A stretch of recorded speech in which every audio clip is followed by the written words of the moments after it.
Greetings, this is Hildegard. Welcome to my workspace. I'm showing you here how I'm doing a 2-loop edging along the seam on this bag because I know some of you are going to ask me once I post pictures. These are just 2 long loops of string. One is red, one is the metallic gold that I use quite a bit for larger things, and then regular cotton sewing thread in a needle. Let me get it started here. I pull this needle through this way. Nice and snug, set it aside for a moment, and then switch my loops, and it's really important to switch them the same direction every time. So I'll open up the red loop and I'll pull the gold loop through it. I'll secure that up nice and snug, then take my needle up between the 2 loops. It's not going through any fabric yet, it's just getting caught everywhere. Up through the 2 loops, I'll sort of snug them up a little bit with my fingers and then make a stitch all the way through both pieces of that bag fabric. You may be wondering about the little brass bird that's holding things in its beak down here. That's a replica of a Victorian sewing bird. There's also a Japanese tool referred to as a third hand. These are super handy anytime that you think you need an extra hand. Great for hand sewing, great for doing things like this. Of course, you could do this without it. It just makes it a whole lot easier.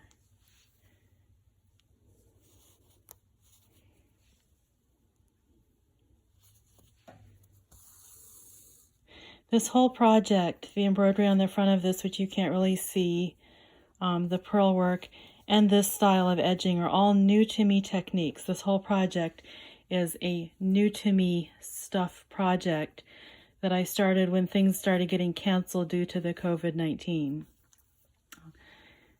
It gets kind of hard to be inspired when something like that's going on, so it's a really good time for just learning new techniques and realizing that not all of them are going to come really easily or go perfectly.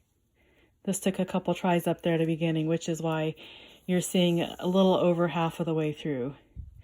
Took me a little while to get the hang of it so that I could show you. Now notice every time that I'm switching threads, the bottom one, in this case the gold one, is going to the outside, and then the one that's about to be sewn down is going inside of those 2 pieces of gold thread.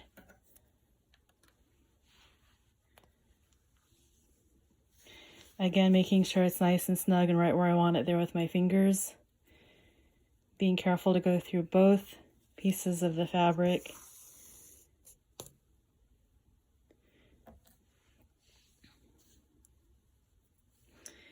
Here again, the bottom one is the red. I'm going to open it up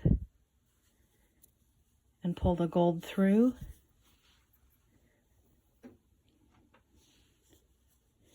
Snug it up. You'll notice that I'm always just bringing the whole needle and thread between the strings up towards the front and then making my stitch. I've chosen to make my stitches front to back on this because I can control how much of the red thread here shows on the front. I could have done any color. I happen to like red, and if a little bit of it shows, I don't mind. It also matches the red string, one of my 2 loops. See, once you figure this out, it's not really that complicated. It's used quite a bit as an edging on some of our medieval bags. And so, again, being that this project is all new to me techniques, this was perfect. I usually use a 4 tablet weaving along the edges. And this is actually, for me, a little easier and going a lot quicker than the 4-card tablet weaving does. It's a narrower piece and it's larger sections. That probably has a little bit to do with it. But it's also something you'll see over and over, particularly in the 13th through 14th centuries. Maybe other centuries, but those are the time periods that I focus on. Anyway, fairly easy. There you have it. Thank you for watching. A little bit of practice will go a long way. You can tell where I had picked it up right here. It got a little bit loose. I'd set it down last night and picked it up today. But you get this nice chevron pattern along the edges with just 2 pieces of string formed into 2 long loops that you continually switch back and forth. We'll see you next time. Thank you for watching.